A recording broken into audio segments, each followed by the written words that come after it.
What the scariest true story you know? I'm an eye doctor, and a patient came to me with a severely infected eyelid that two other ophthalmologists had already tried and failed to treat.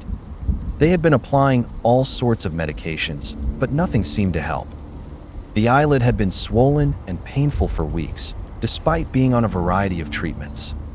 What neither doctor did was check under the eyelid, a maneuver many kids know, the one where you flip the upper lid inside out. For her extremely swollen and tender eyelid, this was understandably painful, which might explain why it hadn't been done sooner. Once I carefully flipped her lid, I noticed what looked like an abscess inside the tissue. The thick, gooey material caught my attention, and when I nudged it slightly, it moved. This wasn't an abscess at all. With gentle manipulation, I was able to remove it in one whole piece. It was a fly larva. The patient then remembered that a bug had hit her eye a few days before the infection appeared. After removing the larva, the eyelid healed rapidly, and within 2 days, her wound had closed completely. She made a full recovery using just basic antibiotic eye drops. The story of Jayme Closs is absolutely terrifying. In rural Wisconsin last year, a 13 or 14-year-old girl vanished after her parents were brutally murdered in their own home. Police arrived within minutes, but she was nowhere to be found. Speculation ran wild. Had she been kidnapped, involved somehow, or worse? No one knew, because she had completely disappeared.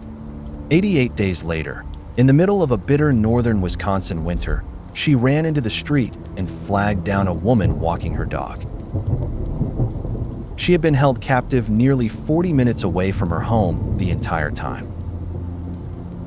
And here's the part that makes the story truly chilling. She had never had any contact with her abductor before that day.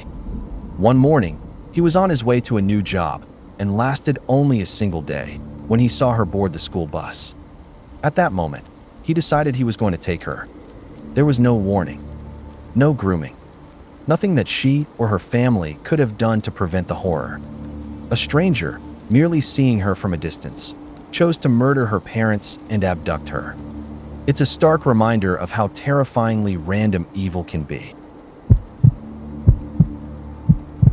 I'm not sure if it's exactly scary, but when I was younger, my twin brother and I used to help our friend with his paper route. One summer, we noticed a terrible smell coming from one of the houses on the route. At first, we didn't think much of it. But 3 days later, the smell had gotten so strong that it was noticeable all the way down the driveway. Curious and concerned, we went to the back door where our friend usually left the papers and noticed it was wide open. We cautiously went inside and looked around, and what we found was horrifying. The homeowner had died of a heart attack, and his cats had begun feeding on him. The Franklin expedition is one of history's most haunting tales of exploration gone terribly wrong. In 1845, around 150 British sailors and military personnel set out on a mission to discover the Northwest Passage, a sea route linking the Atlantic and Pacific through the icy Arctic. Their ships, HMS Erebus and HMS Terror, were former warships strengthened for polar conditions, but their sturdy builds, designed for battle, became a liability in shallow, iceberg-strewn waters. After departing British shores, the expedition simply vanished. Subsequent investigations revealed a litany of misfortune. The expedition sailed during one of the coldest Arctic periods in recent memory. Polar ice, particularly the pack ice, refused to melt, and the ships became trapped, enduring a frozen, endless winter for over 4 years. The canned provisions, meant to last for years, were purchased from the lowest bidder. Many were improperly sealed and spoiled, causing food poisoning, while even intact cans were contaminated with lead from the soldering.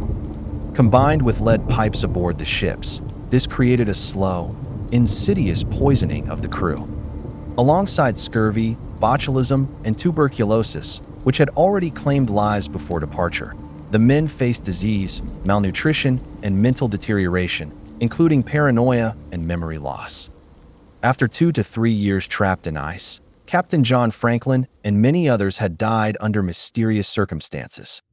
The survivors made a desperate decision: abandon the ships and trek hundreds of miles to the nearest trading post at Backfish River, hauling supplies in rowboats mounted on sleds. None survived. Their remains were eventually discovered by local Netsilik Inuit, who recounted desolate campsites filled with skeletal corpses, half-collapsed tents, and even human remains in cooking pots, an agonizing testament to the desperation that drove the men to cannibalism in their final hours. The Franklin expedition remains a chilling example of the unforgiving Arctic human endurance and the deadly consequences of miscalculation. My maternal grandfather lived in a time before hot water on demand. Each morning, he would set a large pot on the stove to boil before leaving for work, so his wife and children could have warm water for bathing. One day, the pot boiled over and extinguished the flame. When he returned home, he found them dead from carbon monoxide poisoning. My mother was from his second marriage.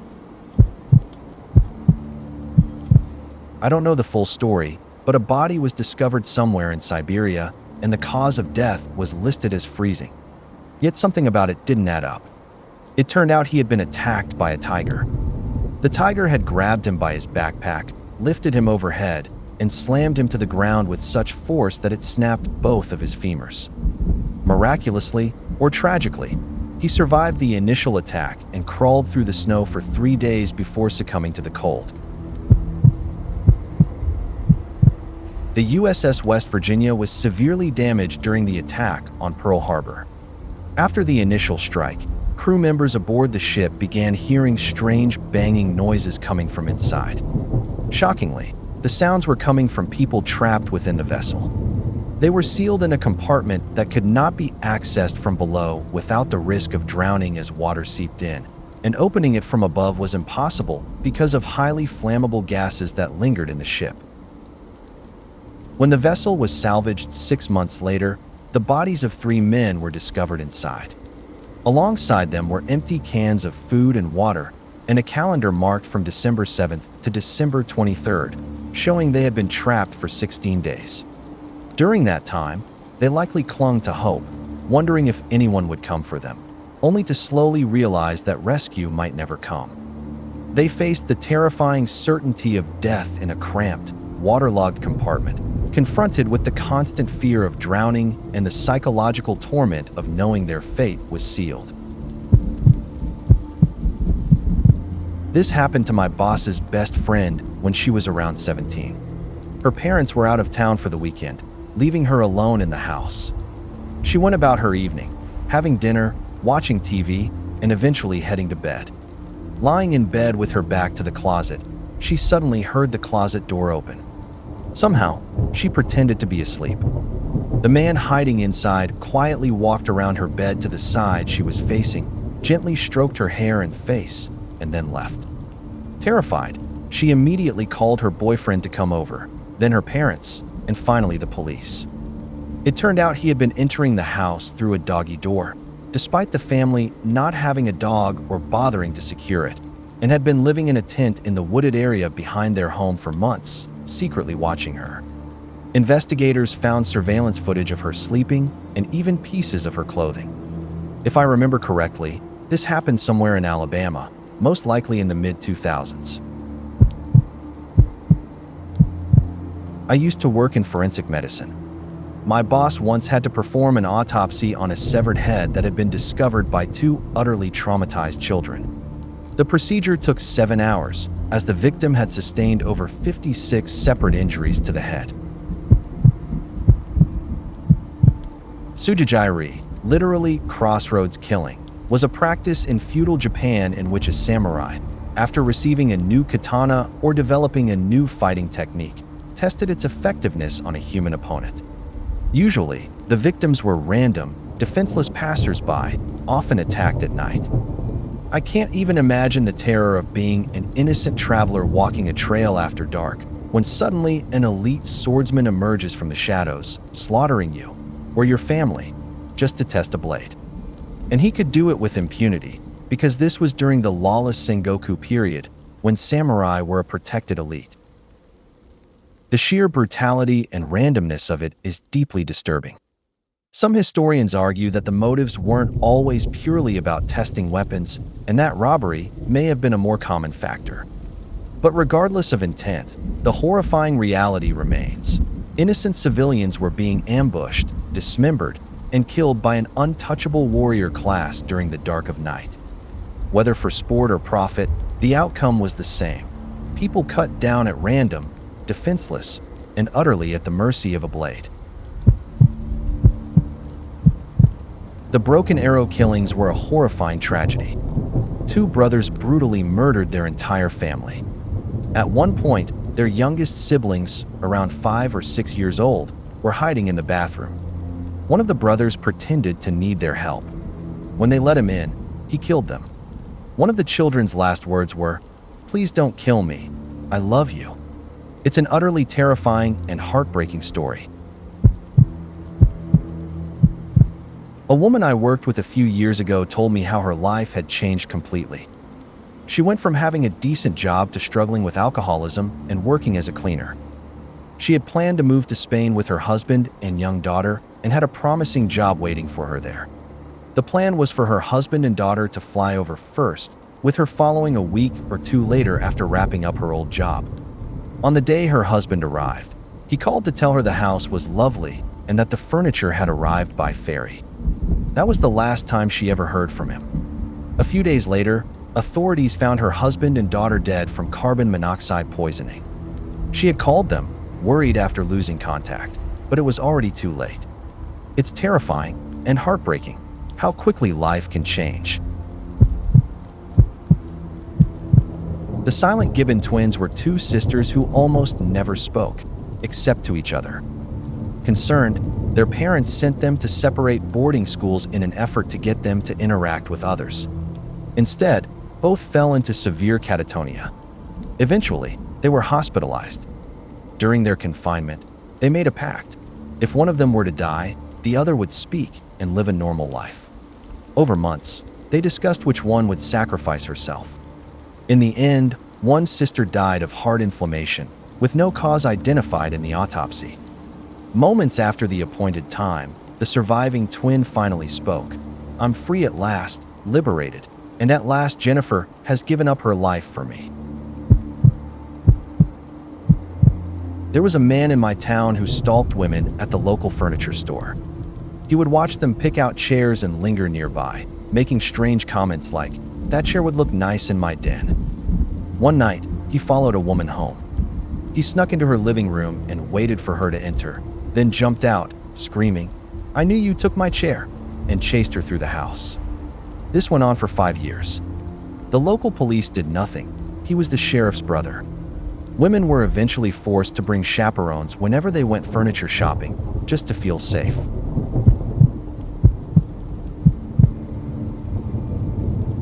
A guy I was close friends with threw a party one night and invited me. It just so happened that it was the first day off my wife and I had had together in a long time, and our daughter was 2 years old. I mentioned it to my wife, and our daughter said, "No, don't go, Daddy." Of course, I couldn't resist that, so I stayed home, and we had a quiet, happy evening together.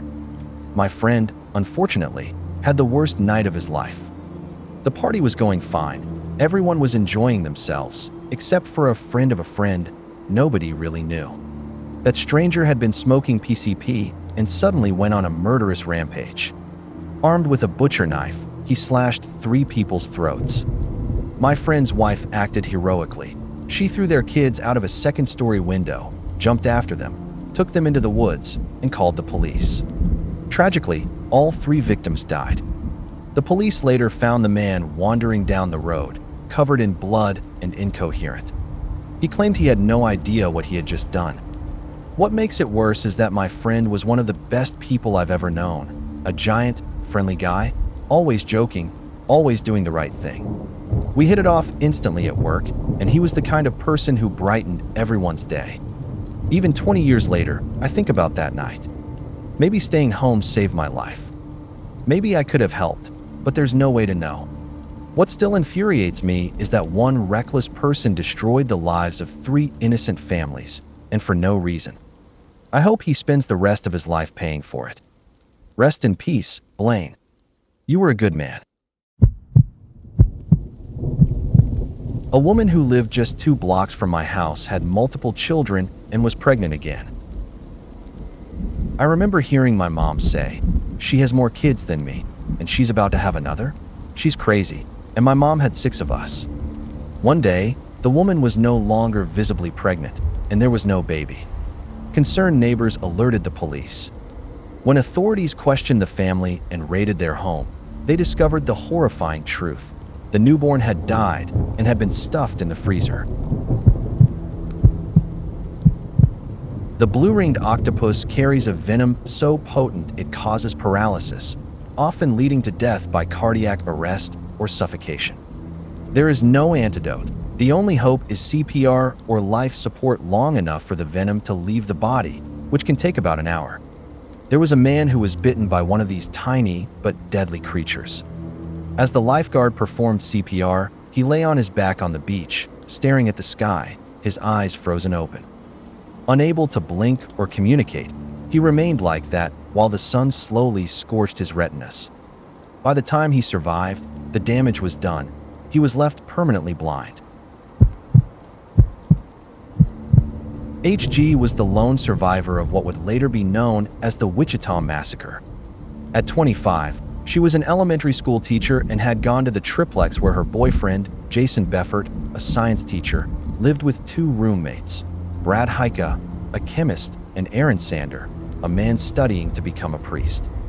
HG settled in front of the TV to grade papers when Heather Muller, a friend of Aaron's, arrived. The 5 friends watched TV and eventually went to their separate bedrooms. HG was awoken shortly after by shouting and the sound of her bedroom door being kicked in. The 2 attackers forced everyone in the house into a single room, ordering them at gunpoint to strip. Over the course of hours, unspeakable atrocities were committed. In the end, HG was shot in the head on a frozen soccer field, but she survived. Naked and bleeding, she ran nearly a mile through the freezing December night until she found a house decorated with Christmas lights and begged for help. The Dnipropetrovsk maniacs were a group of 3 teenagers in Ukraine who began with petty theft but quickly escalated their violence. They moved on to torturing animals, and not long after, they started murdering strangers. Their method was brutal and senseless. They would bludgeon people to death with ordinary household tools, with no motive beyond their own twisted amusement. The idea that there are people in the world who can take a life for entertainment alone is terrifying. Marine biologists once attached a tracking device to a 9-foot-long great white shark. The tag recorded temperature and depth, allowing researchers to monitor the shark's movements. Months later, the tag washed up on a beach, and its data told a chilling story. For months after being attached, the shark abruptly dove to a depth of 1,903 feet, 580 meters. At the same time, the surrounding temperature spiked from 46 degrees Fahrenheit to 78 degrees Fahrenheit, 8 degrees Celsius to 26 degrees Celsius. The readings suggested something horrifying. The shark had been attacked. The tracker showed that this apex predator had been pulled downward rapidly, and the temperature data indicated contact with the internal body heat of another animal, implying that even a great white shark can fall prey to something far larger. This one is scary in a strange, personal way. My grandfather was fighting in World War II when a sniper shot him. The bullet hit his lung and nearly killed him. What's eerie is that the shot should have gone straight through his heart. But at the exact moment the sniper fired, my grandfather leaned forward slightly to light a cigarette. That small movement changed the bullet's path just enough to miss his heart. It's strange to think about how tiny moments can change everything. If my grandfather hadn't been a smoker, he probably would have been standing upright, and I most likely wouldn't be here today. A few years ago, a man dressed as a clown showed up at a summer camp I was attending. One night, he broke into the cabin where I was staying and stole things from several kids. Most of what he took was cash and a phone or 2 that some of the kids had with them. I actually saw him that night, but I was only about 11 years old and didn't really think much of it at the time. Later, we found out the staff couldn't identify him because he had been wearing gloves and a full-body costume, so he didn't leave any useful evidence behind. Eventually, the camp replaced everything that was stolen, but the strangest part happened that same night. A few of us heard a scream coming from the road nearby. It was high-pitched and eerie, nothing like something you'd expect from a grown man. Looking back, the whole situation was incredibly strange.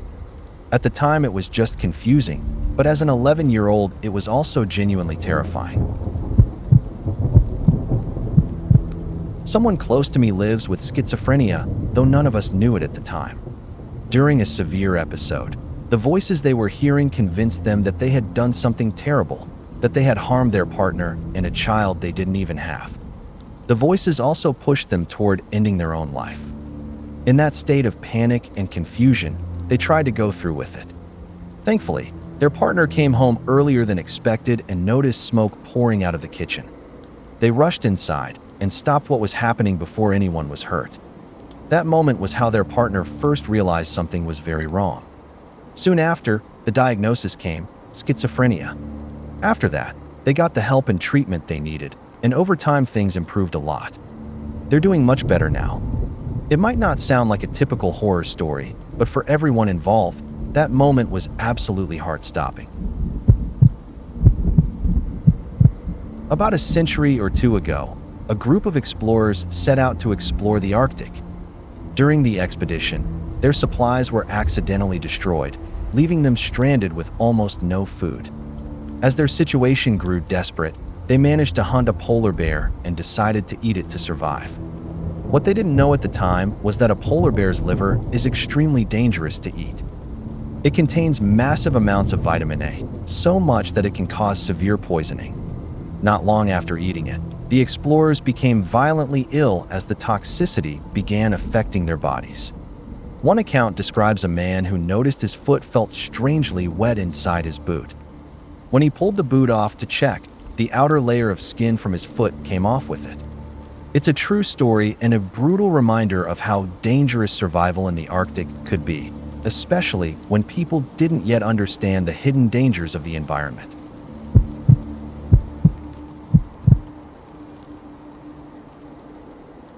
Years ago, I was reading a local newspaper that had a "This Day in History" section.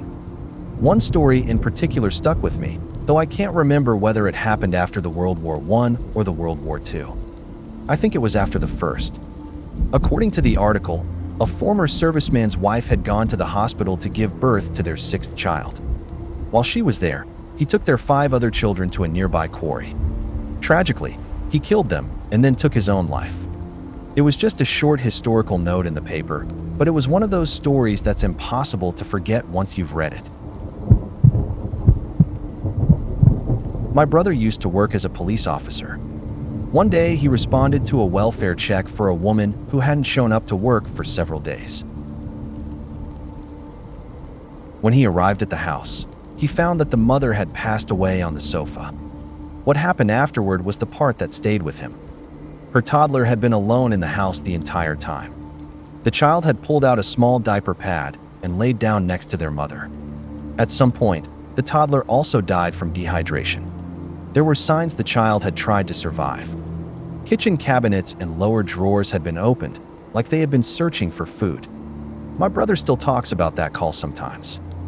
It's one of the few things that can bring him to tears, and he's never been the type of person who cries easily.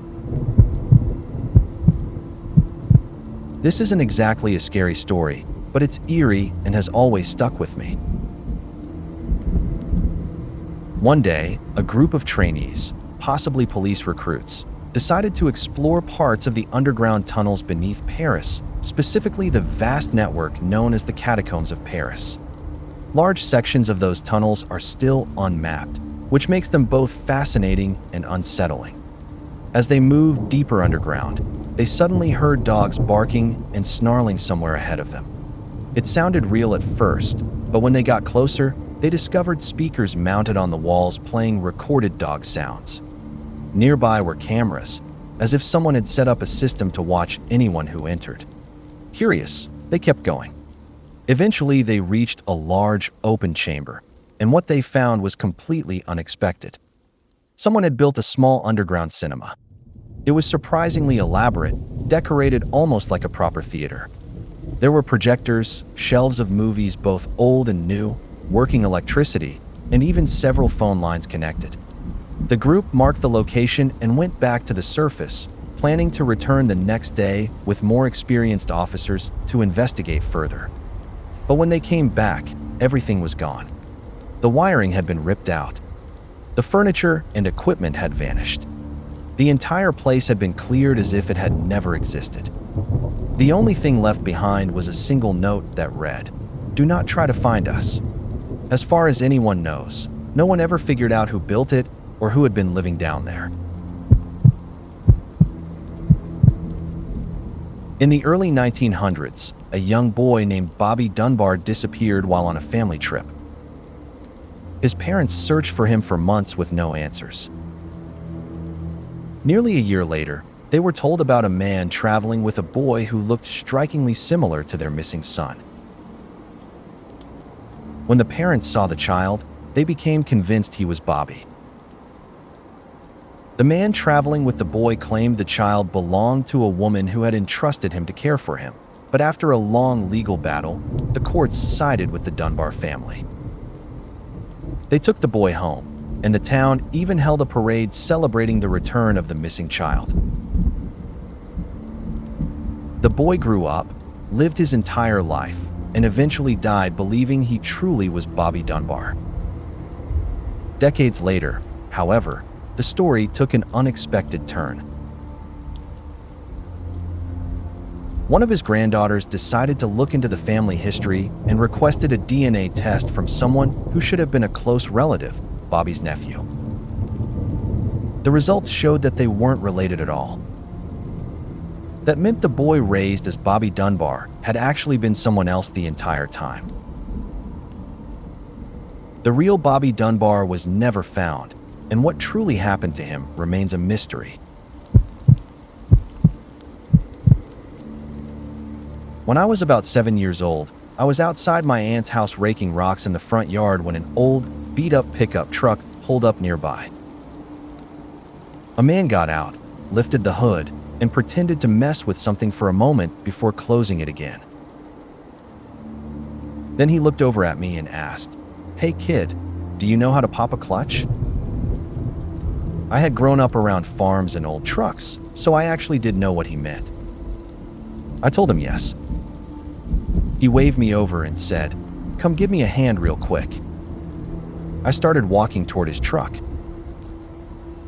But just before I reached it, my mom called my name from the garage. I turned around to see what she wanted. The moment I did, I heard the truck door slam, the engine start, and the man drove away. At the time, I didn't think much of it.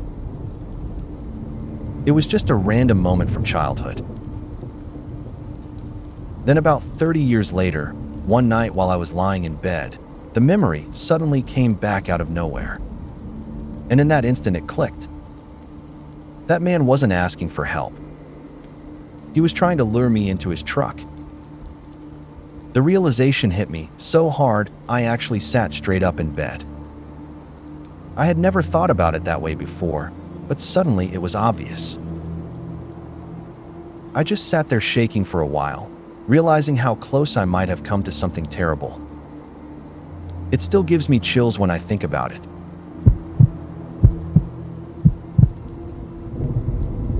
I used to work at a cave that operated as a popular tourist attraction. It was always busy, and for years the guides would share stories about the different ways people had died there since the late 1800s. In the late 1990s, the script was changed to make the tours more family-friendly, but among the staff we still knew the full history. It became something we would quietly joke about with each other. One evening after closing, a group of tour guides decided to play a prank on a new employee. They told her to go sweep the cave, claiming she needed to clean a section farther back from the entrance. It seemed harmless enough at first. Once they knew she was deep inside, they started slowly swinging the massive, heavy vault-style door shut. She realized what was happening and ran toward the exit, but they managed to close it before she reached it. Then, from outside, they turned off the cave lights.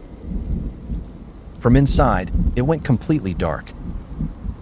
At first, we thought it was just part of the joke. But then we heard faint banging and shouting echoing from behind the door. After a moment, the sound stopped. That's when we realized things had gone too far. We rushed to open the door and turn the lights back on. She wasn't near the entrance. Instead, she was found farther inside, tucked around a corner much deeper in the cave than we expected she could have reached in the dark. She was sitting on the ground, rocking back and forth, arms wrapped tightly around her knees, breathing hard and hyperventilating. When we finally calmed her down, the only thing she would say was that someone had grabbed her. After that night, she changed completely. The outgoing, cheerful person she had been was gone. She became quiet and distant, and we were never able to get her to talk about what happened. Not long after, she quit. I should also say that I wasn't really part of the prank. I was still in high school at the time and had spent years dealing with bullying, which made me withdraw rather than confront the older college-aged guys who were leading it. I tried to speak up, but I was afraid of becoming a target myself. I'm not proud of staying quiet, and I still think about it sometimes. I've tried to forgive myself, but it's a memory that lingers.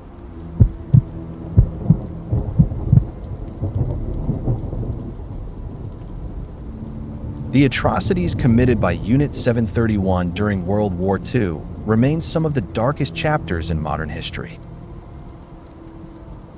The unit, operated by the Japanese Imperial Army, conducted inhumane experiments on prisoners, including civilians from China, Korea, and other occupied regions. Victims were subjected to extreme medical experiments, including vivisection without anesthesia, exposure to infectious diseases, frostbite and hypothermia testing, and other forms of brutal human experimentation.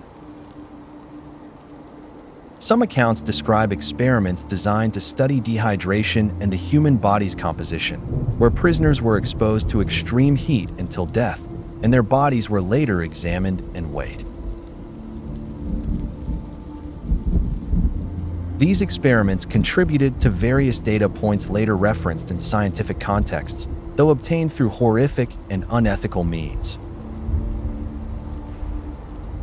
I once heard stories from my grandfather about how vulnerable children, including orphans during the severe wartime famine, were allegedly lured with food or promises of medical care.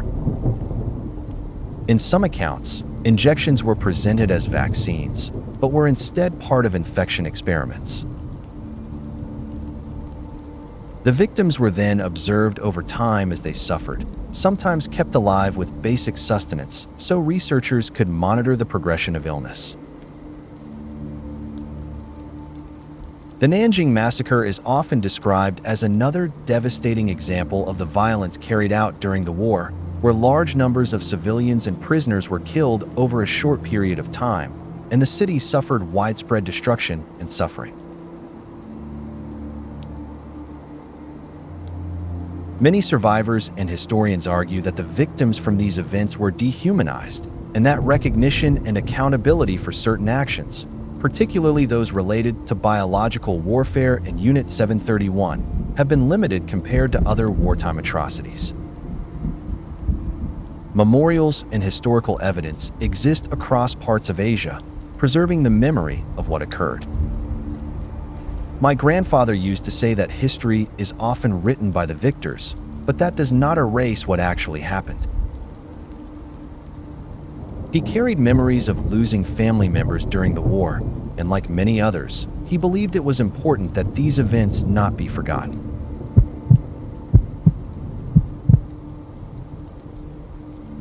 Everything surrounding the case of Hajj Mohammed Mesfui remains one of the most disturbing criminal stories from Morocco's late 19th and early 20th century history.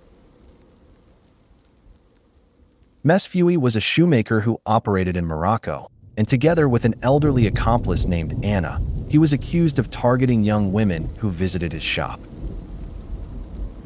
The pair reportedly drugged and killed their victims. Over time, suspicion grew when one of the missing women's families traced her last known movements back to the shop. Investigations led authorities to discover the remains of dozens of victims buried nearby. Some accounts estimate around 36 bodies. Both Mesfui and Anna were detained and interrogated. Anna did not survive the ordeal, while Mesfui ultimately confessed to the killings, which were said to have been committed for very small amounts of money. His initial sentence was crucifixion, a punishment that was highly unusual even in that era. However, pressure from foreign diplomatic powers influenced the decision, and the sentence was changed. Beheading was considered instead, as it was a more customary form of capital punishment. Yet public sentiment in Marrakesh felt this was too lenient given the scale of the crimes. In response, authorities chose a far harsher method: immurement, or being sealed alive inside a wall. A small cell was constructed within the wall of a marketplace, measuring only a few feet in size. Chains were installed to keep him standing upright. According to accounts, Mesfui was not informed of the exact nature of his punishment until the day of execution. He was then led to the site, restrained, and slowly enclosed behind bricks as the wall was completed. Reports describe a tense silence from the surrounding crowd as the final bricks were placed, followed by reactions to the sounds coming from within. He reportedly remained alive for a short period afterward, and after several days the noise ceased. The case remains widely discussed as an example of both extreme criminal violence and the severity of historical punishments in that era. I've always found the story of Tara fascinating. He became known for having an extraordinary and uncontrollable appetite, which made him the subject of both curiosity and suspicion. During his life, especially while he was in medical care, he was accused of stealing and eating food meant to be discarded. At one point, he was even blamed for the disappearance of a toddler, though there was no definitive proof connecting him to the case. Reports from the time describe him consuming extremely large amounts of food, including animals such as puppies and lizards, and supposedly even finishing a meal intended for multiple people on his own. Observers noted that after eating, his skin would appear unusually flushed and he would sweat heavily. He also suffered from frequent severe digestive issues, and people claimed that a strong odor was associated with his condition, which led to him being socially isolated and avoided. Because of his behavior and appearance, he was largely shunned by society. Interestingly, his life also included a brief period in which he served as a spy, a lesser-known part of his unusual history. Today, his story is often discussed as a remarkable and strange medical case, and more detailed accounts can be found in historical records and references about his life. Story 1. A woman my mother knew came home one day and discovered that her entire family had been murdered: her parents, grandparents, 2 older siblings, and even her baby sister. In shock, she managed to grab her younger brother and run to a neighbor's house for help. When the police arrived, they uncovered a horrifying truth: her eldest brother was responsible for the killings. He had planned the attack and was apparently waiting in the house for the younger siblings to return so he could kill them as well. The only reason she survived was that she paused before going upstairs. Unbeknownst to her, he was hiding there, reportedly armed with an axe. That brief hesitation saved her life. Even years later, the trauma continues. Every few years, she must submit letters he has written, letters in which he continues to make threats, to the parole board in order to help prevent his release. Story 2. My cousin's neighbor once came over unexpectedly and seemed very unsettled. This was unusual, especially since her home was about 3 miles away down a dirt road, and she had walked in during the peak of summer heat, something she had never done before. She appeared nervous and kept saying she hadn't heard from her husband all day. She also expressed fear about returning home. My cousin's mother quietly noticed something concerning, a stain on the woman's clothing that looked like blood. Sensing that something might be seriously wrong, she pulled my cousin aside and asked her to keep the neighbor talking while she contacted the police. Officers arrived and escorted the woman outside as she remained visibly agitated and somewhat incoherent. They then went to check her home. Inside, they found her husband's recliner soaked in blood, with a trail leading upstairs. On the staircase, they discovered severed fingers. In the bedroom at the top, they found her husband deceased. It was determined that she had attacked him with a butcher knife after becoming upset, reportedly claiming he was taking too much of her time. As she left the house, he was still alive and had tried to make his way upstairs toward a phone to call for help. She returned and attacked him again, severing several fingers, which ultimately led to his death. According to the account, he had nearly reached the phone before he succumbed to his injuries.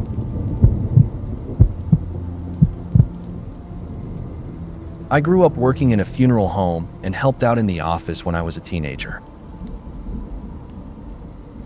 One day, we received a call about a man whose wife and infant child had been murdered. The case drew a lot of attention, and it quickly became headline news because there were very few leads. During the viewing, police set up surveillance, and the atmosphere was incredibly heavy.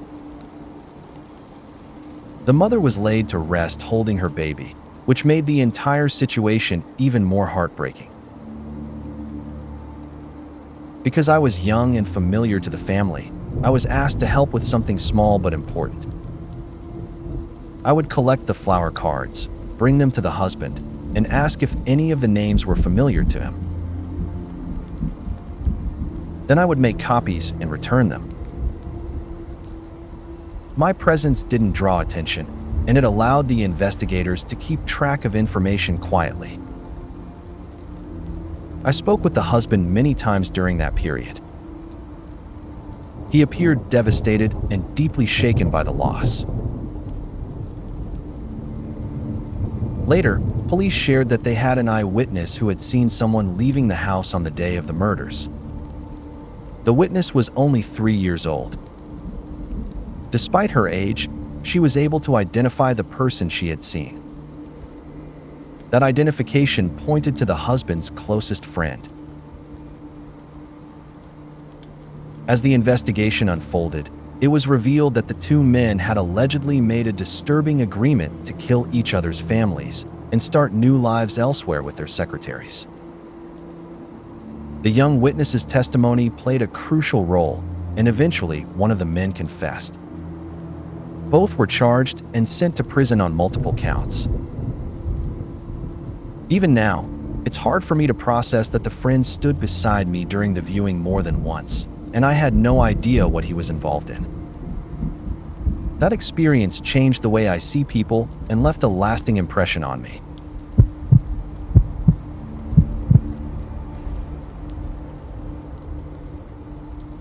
The events known as the Chicago Tylenol murders were a series of tragic poisonings that occurred in the Chicago area in 1982. Several individuals died after taking Tylenol-branded acetaminophen capsules that had been tampered with and laced with potassium cyanide. In the initial wave of incidents, 7 people lost their lives, and additional deaths later occurred in related copycat cases. Despite extensive investigations, no individual was ever charged or convicted in connection with the original poisonings, and the case remains officially unsolved. The crisis had a major impact on consumer safety standards. It led to significant changes in how over-the-counter medications are packaged, including the introduction of tamper-resistant seals and packaging designed to prevent interference. It also contributed to the development of stronger federal anti-tampering regulations. The response by Johnson & Johnson was widely praised. The company acted quickly to warn the public, recall products, and prioritize consumer safety, and their handling of the crisis is often cited as a model example of responsible corporate crisis management.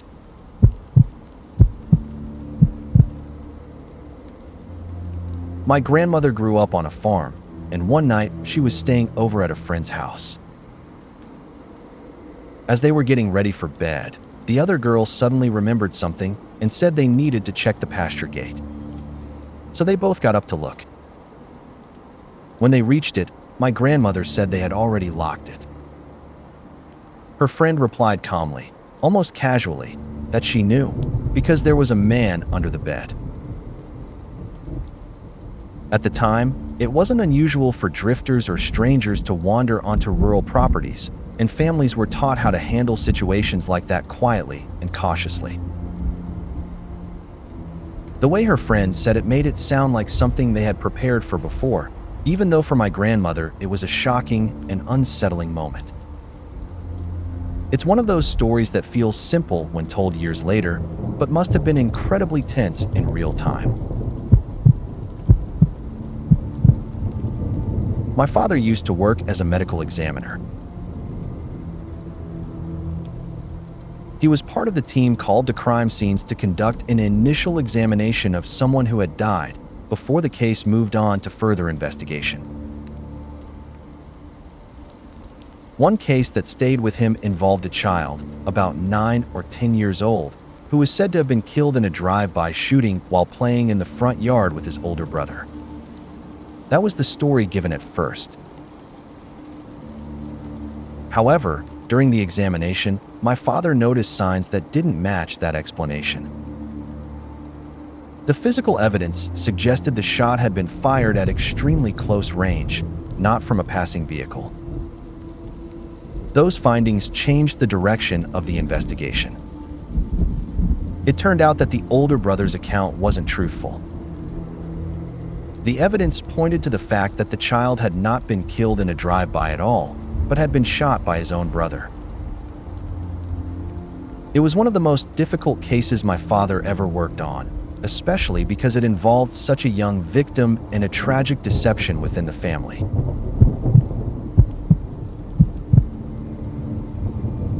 One of my closest friends growing up had an aunt who was known for being incredibly kind and generous, the type of person everyone described as warm-hearted and caring. She eventually began dating a man who was initially drawn to her because of those very qualities. After they had been together for a short time, his behavior began to change. He became jealous and controlling, growing resentful over the way she treated other people with kindness. In his distorted thinking, he viewed her friendliness as a betrayal. He believed that her affection and goodwill belonged exclusively to him, and that showing warmth to anyone else was a form of disloyalty. The situation escalated in a horrific and tragic way. In a violent act fueled by jealousy and possessiveness, he murdered her. She lost her life because of the very traits that had first attracted him to her. The cruelty of the act and the mindset behind it left a lasting impact on everyone who knew her. It's chilling to think about how someone can twist love and kindness into something they see as a threat. My great-aunt once had a terrifying experience in the middle of the night.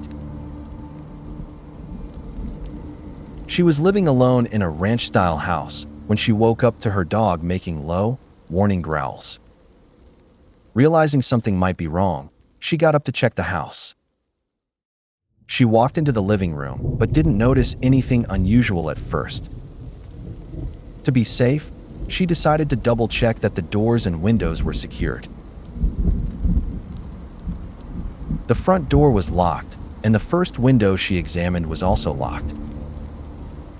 When she moved to the second window and lifted the mini blind, she was shocked to see it was wide open. Standing outside was a man wearing a ski mask. According to her account, he laughed and said something threatening before beginning to climb inside. She immediately screamed that she had a gun, and her dog started barking loudly, creating a commotion. The intruder quickly fled. After that night, she decided to purchase a firearm and took the time to learn how to use it responsibly. It's frightening to imagine how differently things could have turned out if her dog hadn't warned her in time. My soccer coach used to share a story with us whenever we practiced heading the ball. He said that years ago he coached a player who loved using his head in games and drills. The player practiced constantly and became very skilled at it. One day, though, during play, the ball struck him directly on the top of the head at an awkward moment. His mouth was open, and in the impact he ended up biting his own tongue badly. According to the coach, the injury was serious enough to make it a memorable lesson for everyone involved. Whether it was meant purely as a warning or based on something that really happened, he told it with such conviction that it always sounded completely real. After hearing it, I was much more cautious about heading the ball whenever I could avoid it. One of my mom's former co-workers was loading items into a truck when an older man approached and offered to help. He was described as polite and friendly, and once the work was finished, he simply thanked them and left.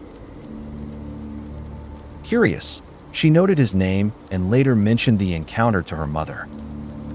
That's when things took an unsettling turn. Her mother reacted strongly, explaining that the man was none other than Ed Gein, the criminal whose story inspired films such as the Texas Chainsaw Massacre. At the time of the encounter, he was reportedly living at the nearby Mendota Mental Health Institute, where he had been committed. According to what she was told, he was elderly by then and not considered a danger, as he had spent many years in institutional care. Even so, realizing she had unknowingly interacted with someone so infamous was deeply unsettling. It's one of those experiences that feels ordinary in the moment, but becomes strangely eerie in hindsight. This is a personal experience, but I think it highlights something broader. I'll try to keep it concise. I once lived and worked in South Africa with a charity organization where I became close friends with a man originally from the Democratic Republic of the Congo who was also part of our team. We worked together for some time before I eventually moved back to Canada. Even after leaving, we stayed in touch occasionally through social media. After a couple of years, he stopped posting updates. At the time, it felt like a natural drift. Long-distance friendships can fade, especially across continents. Some years later, I returned to South Africa for a holiday and asked mutual friends if anyone knew where he had gone, hoping we might reconnect. Unfortunately, no one had recent information. They only knew that he had left around the time he stopped being active online, and his whereabouts were unclear. Determined to find answers, another friend and I began looking into it more seriously. We eventually contacted his family, who were still in Kinshasa. They explained that he had traveled to Angola for a job opportunity, but they hadn't heard from him in over a year. Although I had to leave before the search continued, my friend carried on. He confirmed that the man had indeed arrived in Luanda, Angola, and was last known to be traveling toward Luau, a town near the Angola-Dar border. After that point, the trail went completely cold. No one knows what happened. It's possible he became ill and passed away without proper documentation. It's possible he was the victim of violence. It's also possible he became lost or injured in a remote area. Whatever the case, there was no closure.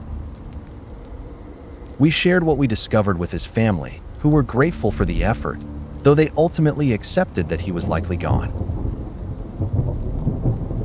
Stories like his remind me that even in modern times, people can still disappear.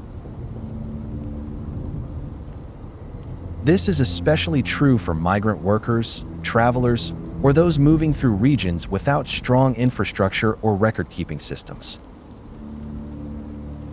We rarely think about it until it touches someone we know, but it doesn't take much for a person to vanish without answers, leaving loved ones with uncertainty that may never be resolved.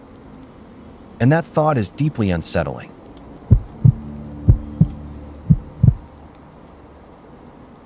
My mother worked in hospice care, where the focus is on making a person's final days as comfortable and dignified as possible. Many of the patients were elderly or living with terminal illnesses like cancer. It's a field centered on comfort, pain management, and quality of life. One of the most difficult realities she described wasn't just the illness itself, but the loss of decision-making power that sometimes comes with it.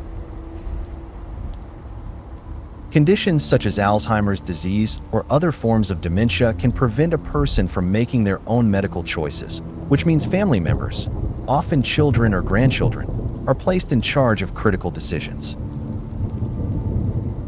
My mother didn't stay in hospice for very long, and one of the reasons was the emotional strain that can arise when family members struggle to accept the natural course of a terminal illness. In some cases, loved ones insist on continuing aggressive treatments even when the patient is suffering and recovery is no longer possible. Pain management has limits, and while medications like morphine can provide relief, there are situations where severe illness still causes significant discomfort. There are also certain medical conditions that can deeply affect a person's experience of pain and cognition, making end-of-life care especially complex. This is part of why conversations around palliative care and compassionate, patient-centered decision-making are so important.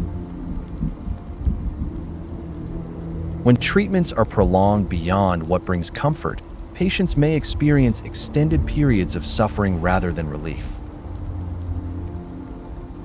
Some lose the ability to eat or drink, and medical interventions such as feeding tubes may be used to sustain life. While these measures can be appropriate in certain situations, they can also feel burdensome if they do not align with the patient's wishes or best interests. My mother's work left a strong impression on me about the importance of clear communication, advanced directives, and respecting a person's values at the end of life. I've even told her that if she ever reaches a stage where quality of life is severely compromised, I would prioritize her comfort and dignity above all else. End-of-life care is deeply personal and complex. It highlights why planning ahead and discussing wishes with loved ones can help ensure that decisions are guided by compassion, not uncertainty or fear.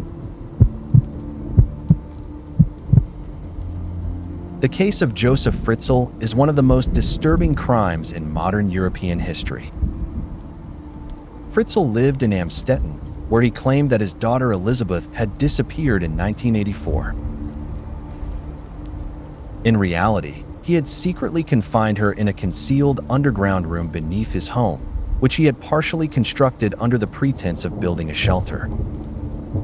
She remained hidden there for 24 years. During that time, he abused and controlled her, and she gave birth to several children while being held captive. Some of the children were raised underground in extremely restricted conditions. In one tragic instance, a newborn died shortly after birth, and Fritzl disposed of the body without reporting the death. He also controlled their living conditions, including access to food and electricity, as a way of maintaining dominance and control. To explain the situation to his wife and others, Fritzl fabricated stories. He arranged for Elizabeth to write letters suggesting she had chosen to leave, and he would later claim that he had found abandoned babies at the family home, presenting them as if they had been left on the doorstep. The situation came to light in 2008 when one of the children required medical attention and was taken to a hospital. Investigators became involved, and after questioning, Elizabeth revealed the truth about her years of captivity. Authorities then uncovered the hidden room in the basement and arrested Fritzl. Elizabeth and her children were rescued, and Fritzl was later convicted and sentenced to life imprisonment. Other infamous cases of serial crime and violence, such as the Piggy Palace Good Times Society murders or the crimes of Robert Hansen, are often mentioned in discussions of extreme criminal cases.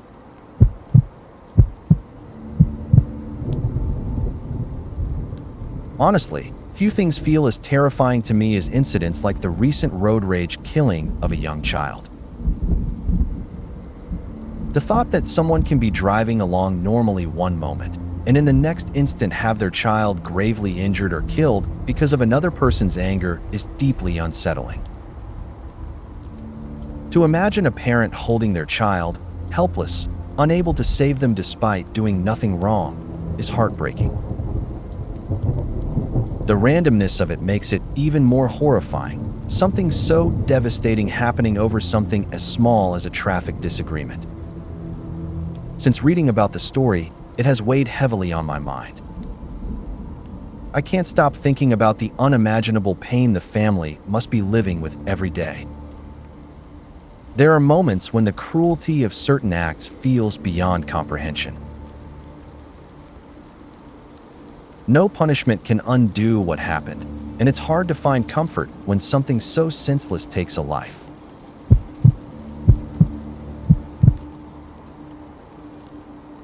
Not long ago, I read about a diving trip near the Great Barrier Reef that went horribly wrong. A couple was reportedly left behind in open water due to poor procedures by the tour operators. After realizing they were missing, a search was conducted, but they were never found. At some point afterward, something related to the incident was discovered. I can't remember exactly what it was, and it reportedly had a message written on it along the lines of "Save us before we die." Whether that detail was confirmed or part of the broader story, it added an even more haunting element to an already tragic situation. The idea that someone could be accidentally abandoned in the ocean like that is chilling, and it's a story that tends to stay with you once you hear it. Not the most terrifying story out there, but a recent deep-sea study had some unsettling implications. Marine researchers placed 3 alligator carcasses and lowered them to about 6,600 feet, roughly 2,000 meters, in the Gulf of Mexico. At that depth, there is no sunlight, meaning no plants can grow. Since there's no photosynthesis, the ecosystem depends largely on marine snow, organic material drifting down from shallower waters, usually consisting of fragments of dead organisms. Life at that depth is mostly made up of scavengers, along with a few smaller predators adapted to extreme conditions. The first carcass was consumed in less than a day, largely by giant amphipods, large deep-sea crustaceans about the size of a grapefruit. The second carcass decomposed more gradually. After about 51 days, only the bones remained. Interestingly, researchers discovered a previously unknown species of bone-eating worm living on the remains.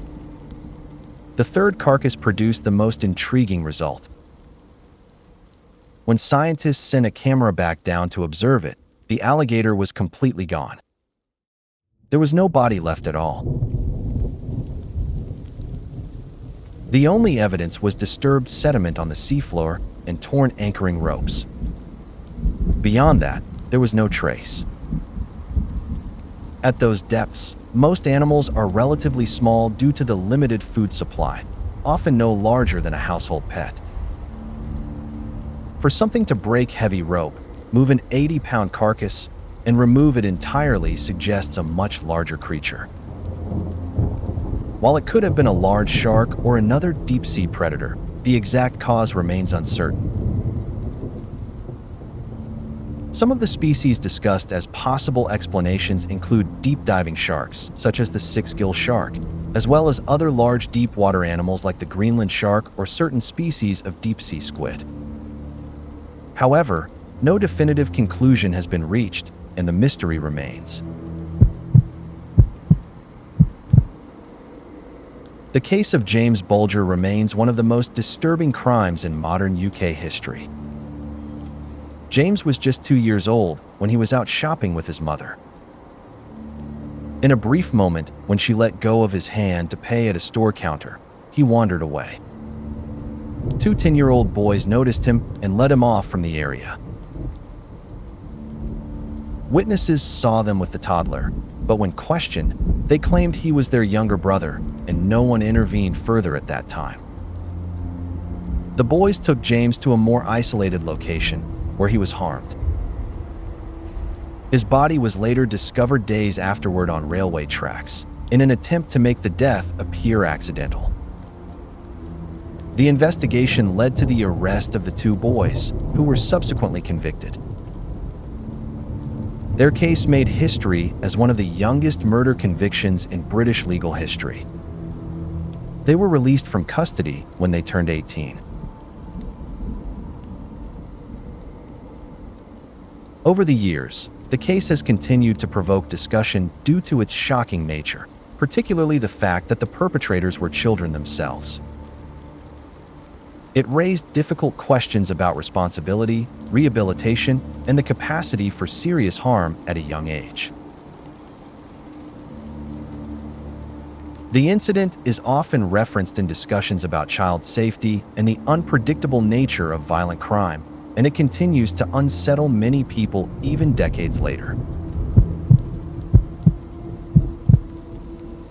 I can't imagine what it must have been like to endure the Battle of Verdun. Survivor accounts describe conditions that were beyond brutal. Soldiers spoke of spending days and nights under constant artillery fire, trapped in narrow trenches, often standing in freezing mud with little to no protection. Units that arrived with large numbers of men frequently returned with only a fraction left, many physically exhausted and mentally shattered. The environment itself was horrifying.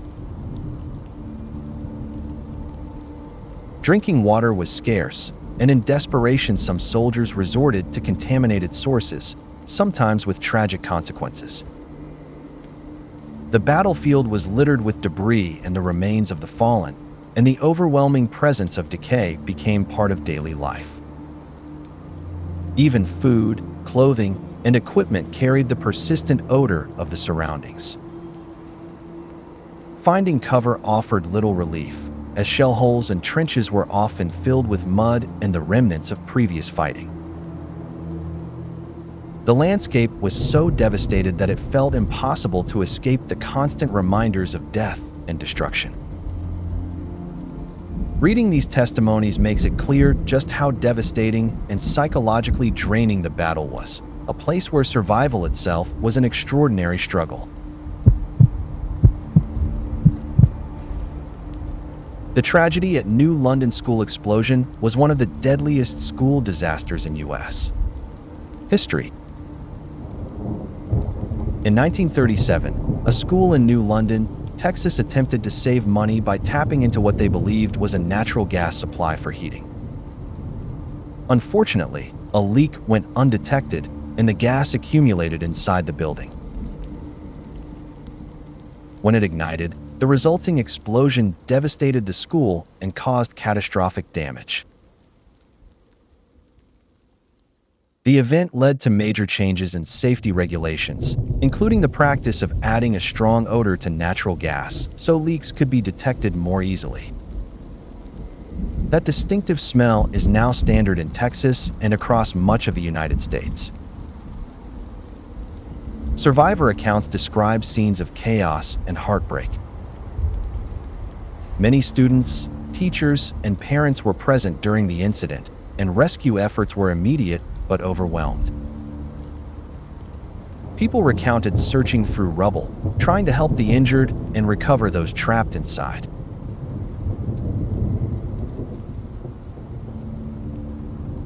Some stories from survivors are especially difficult to read. Children witnessing the destruction around them, rescuers working desperately in unstable conditions, and families separated in the confusion, sometimes unable to recognize one another amid the smoke, dust, and debris. The explosion remains a deeply tragic event in American history, remembered both for the lives lost and for the lasting changes it brought to public safety standards. When my dad was in college in the 1960s, he worked night shifts in a morgue. During one shift, he was training a new employee who was transporting a covered body down a hallway. As they moved along, the body suddenly appeared to rise slightly beneath the sheet, as if it were sitting up. The new hire was completely startled and ran out of the building, quitting on the spot. My dad later explained that what had happened was likely a natural post-mortem muscle response. In some cases, the muscles, particularly in the abdomen, can contract after death, which can cause movements that look unsettling or unexpected. It's a reminder that the body can sometimes behave in surprising ways even after life has ended. A disturbing case happened in Japan not too long ago. Police found two young children, a 5-year-old and a 3-year-old, wandering alone on the streets, about 3 kilometers from their home. When questioned, they gave vague answers. The officers took them back to their house, where the mother appeared worried and apologetic. She was holding a baby in her arms. Something made the officer uneasy, so he checked the family's records. According to the files, the baby daughter the mother was holding should have been much bigger than what he saw. Concerned it might be neglect, especially with the older children wandering alone, officials visited the home and asked to see the baby more closely. That's when they realized the baby was actually a boy, about a year younger than the record suggested. Further investigation revealed the horrifying truth. A third child had been buried in the backyard. It seemed something had happened to the original baby daughter, and the parents had had another child to replace her, planning to raise him as the deceased daughter. It's terrifying to think that if the replacement child had been a girl and made it to 3 or 4 years old without anyone noticing, the crime might have gone completely undetected.